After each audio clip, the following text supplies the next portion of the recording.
राजा विक्रमादित्य और वेताल का न्याय। प्राचीन उज्जैनी के प्रतापी सम्राट राजा विक्रमादित्य अपने साहस और न्यायप्रियता के लिए प्रसिद्ध थे। एक दिन एक रहस्यमयी तांत्रिक ने उनसे कहा, राजन, यदि तुम अद्भुत शक्तियां प्राप्त करना चाहते हो तो तुम्हें श्मशान में एक रहस्यमयी वेताल को लाना होगा। राजा विक्रम ने अपने शस्त्र संभाले और निडर होकर श्मशान की ओर बढ़े। वहां उन्होंने एक पुराने पीपल के पेड़ से उलटे लटके वेताल को उतारा और कंधे पर डालकर चलने लगे। तभी वेताल बोला, राजन, तुम्हारी परीक्षा होगी। मैं तुम्हें एक कहानी सुनाऊंगा। यदि तुमने उत्तर दिया तो मैं वापस उड़ जाऊंगा, यदि नहीं बोले तो तुम्हारा सिर फट जाएगा। राजा मुस्कुराए और बोले, कहानी सुनाओ वेताल, मैं तैयार हूं।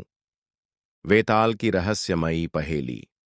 वत्स देश का राजा चंद्रसेन अपनी सुंदर और बुद्धिमान पुत्री मदन मंजरी के विवाह के लिए चिंतित था।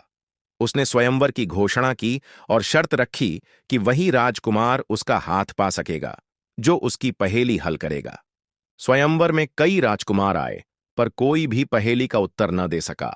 तभी एक निर्धन ब्राह्मण युवक आगे बढ़ा और उसने सही उत्तर दे दिया। मदन मंजरी ने उसे वर चुन लिया। लेकिन राजा चंद्रसेन क्रोधित हुआ और बोला, राजकुमारी का विवाह एक निर्धन ब्राह्मण से कैसे हो सकता है? यह असंभव है।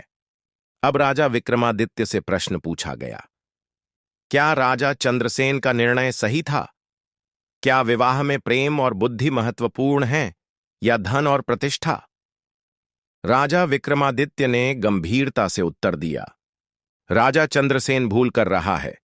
व्यक्ति का मूल्य उसके धन से नहीं, बल्कि उसके गुणों और बुद्धि से आंका जाना चाहिए।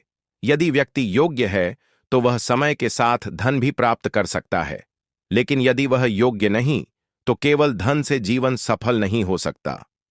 जैसे ही राजा ने उत्तर दिया, वेताल जोर से हंसा और बोला, राजन, तुमने उत्तर दिया, अब मैं वापस पेड़ पर जा रहा हूं।